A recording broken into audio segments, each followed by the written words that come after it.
Hi everyone, I'm Joyce Brafford with the Joyce Brafford Law Firm, and today we are talking about something that comes up more often than people admit, and it can feel pretty uncomfortable to say out loud, and it's removing someone from a will. Before we jump in, quick note, this is a general education video. Estate planning laws vary by state and specific facts, and if you're thinking about disinheriting someone, it is worth getting individualized legal advice so your plan actually works the way that you intend for it to work. Okay, here's the truth.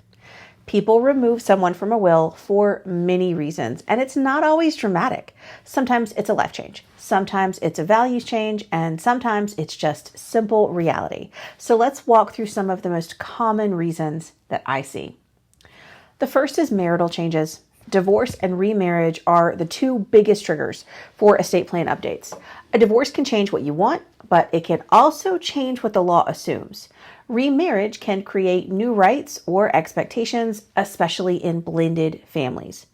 If your plan, your current estate plan, your will, or your trust was written before your marriage began or ended, it's probably time to renew it. You at least need to review it.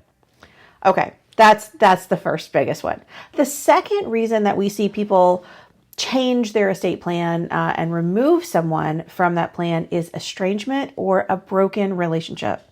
Sometimes relationship has changed so much that leaving an inheritance no longer matches your wishes. People can become separated by years, conflict, or emotional harm.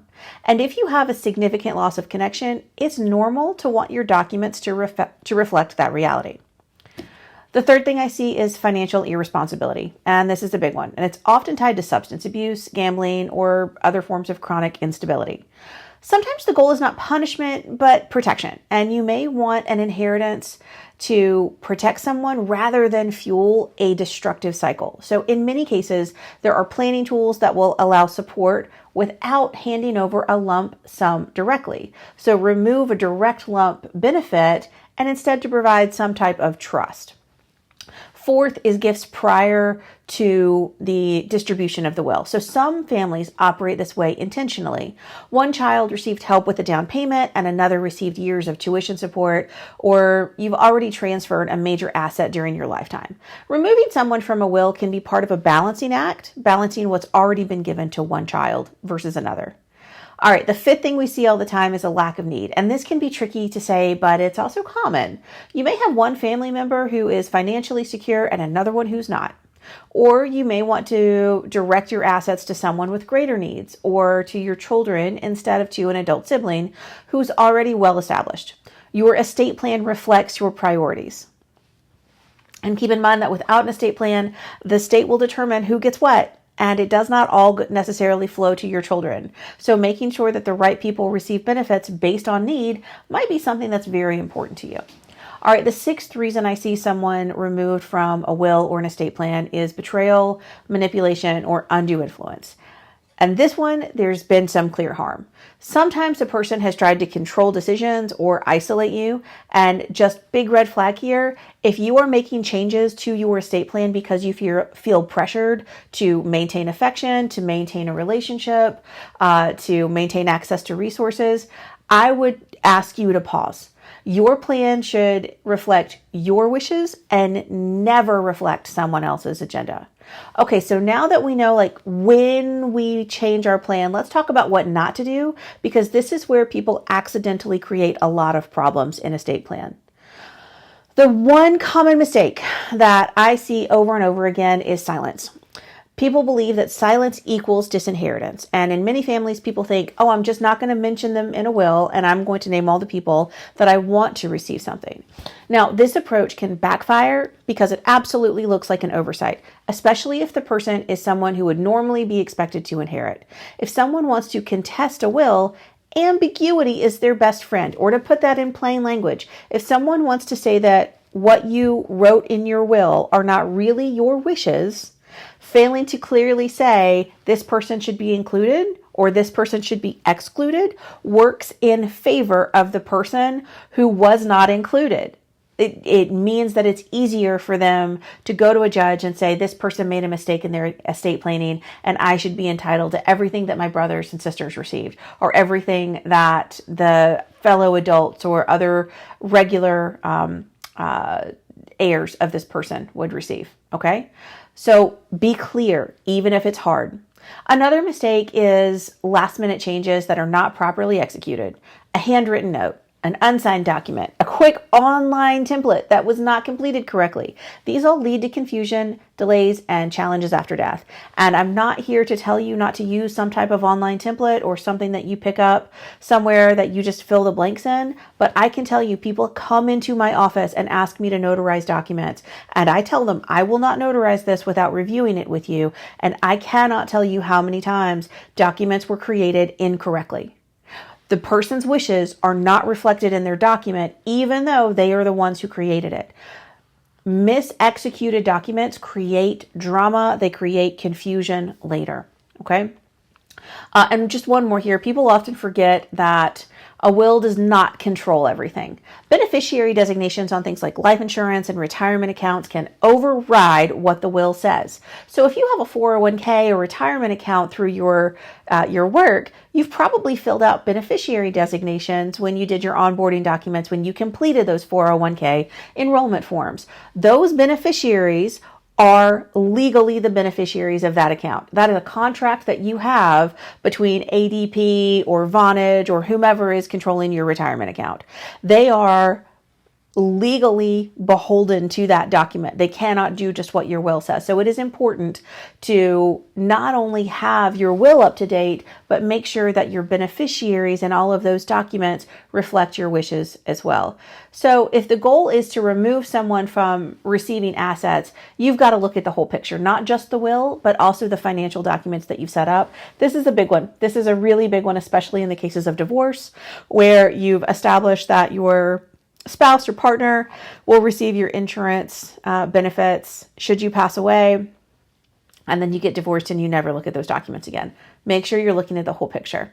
Okay, that's what not to do. Let's shift over to best practices. And this is the part that really protects your intent and reduces the risk of a fight later. So number one, I really advise you to work with an attorney. And listen, I hear you, that sounds self-serving, but this is one of those situations where precision matters. If you are disinheriting someone and you want the language to be clear and the execution to be correct, the rest of your plan aligned with those wishes, and there are no accidental loopholes, you really should rely on someone with expertise here. Second, you need to use an explicit disinheritance clause. In plain terms, that means clearly stating that you are intentionally excluding the person, not because you forgot them, not because the document is incomplete. It's a deliberate choice. That clarity alone can reduce confusion and most disputes. And third, consider a no contest clause. I always include a no contest clause in all of the wills that I create. I think that they are incredibly helpful, and some states enforce these more strongly than others. There's important details about how they work, but the basic idea is that if someone challenges the will and loses, they may forfeit what they otherwise would have received. A no contest clause is not a magic shield, but in the right situation, it can discourage opportunistic challenges. All right, fourth, decide whether you want to explain your reasoning. This is entirely optional, and it depends on your family dynamics. Some people include a short statement in the will. Others write a separate letter because that letter can give context and reduce confusion, but it can also be used as evidence in a dispute depending on what it says. So this is something to talk through carefully. The goal is always going to be clarity and not to fuel conflict. So if you use a letter, I would avoid inflammatory language. I would just be very clear what your intent is, not necessarily the reasons behind it. Fifth, update regularly. I encourage families to treat estate plannings like maintenance. Review after any major life event, your birth of your next child or grandchild, deaths, marriages, divorce, significant changes in assets. Your plan should reflect how your life exists now, not how your life existed when you got married 20 years ago.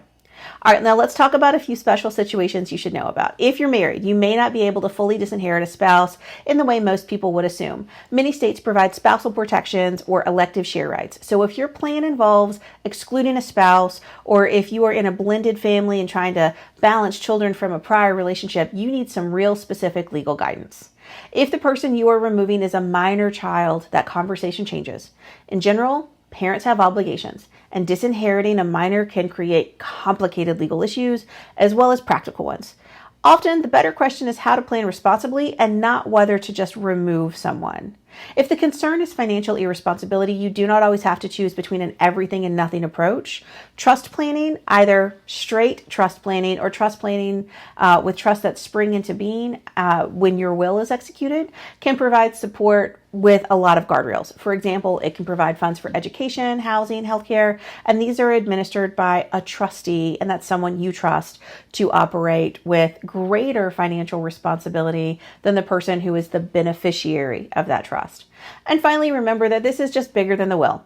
If you are removing someone, also remove your beneficiary designations, payable and death accounts, joint ownership, and even who you've named in decision maker roles like healthcare power of attorneys or standard power of attorneys.